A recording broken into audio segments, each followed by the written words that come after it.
ఒక గ్రామంలోని పాత ఇల్లు. మూలన 2 కుండలు. ఒకటి మెరిసే లోహపు కుండ. మరొకటి సాదాసీదా మట్టి కుండ. ఇద్దరూ నీరు నిల్వ చేసేవారు, కాని మనసుల్లో మాత్రం చాలా తేడా. ఒకరోజు లోహపు కుండ మట్టి కుండను చూసి నవ్వింది.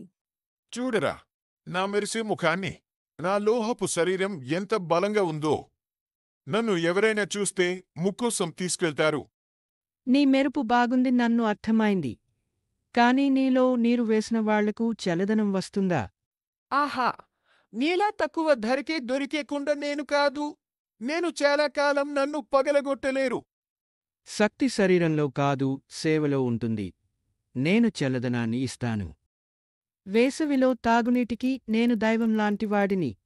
ఒకసారి వేసవిలో చూద్దాం ఎవరి దగ్గరికి వస్తారో. వేసవి వచ్చింది. ఎండ మండుతోంది. ఒక చిన్న అమ్మాయి చెమటతో తడిసి, నుదురు తుడుచుకుంటూ నీళ్ల కోసం వెతుకుతూ. ముందే అక్కడ 2 కుండలు కనిపించాయి. ఒకటి మట్టి కుండ, మరొకటి లోహపు కుండ. రెండింటిలోనూ నీరు నిండుగా ఉంది. ఆ చిన్న అమ్మాయి లోహపు కుండను తాకగానే వెంటనే చేతిని వెనక్కి తీసుకుంది. నీటి నుండి ఆవిరి ఎగసిపోతోంది. లోహపు కుండ తికమకగా కనిపించింది.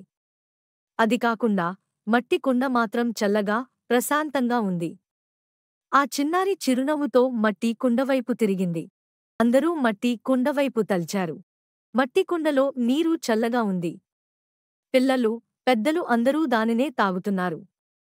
చల్లదనముతో పాటు వినయమూ ఉంది. ఈ కథ మనకి ఒక ముఖ్యమైన గుణపాఠాన్ని చెబుతోంది. లోహపు కుండ బలంగా ఉంది, మెరిసింది. కాని అందులో నీరు వేడిగా మారింది. మట్టి కుండ మాత్రం వినయంగా ఉండి, అందరికీ చల్లదనాన్ని ఇచ్చింది. అందుకే మన జీవితంలో కూడా రూపం కంటే ఉపయోగం ముఖ్యం. వెలకట్టిన వస్తువు కంటే విలువ కలిగి ఉపయోగపడేది గొప్పది. అందుకే చెప్తారు, విలువ అనేది రూపంలో కాదు, ఉపయోగంలో ఉంటుంది.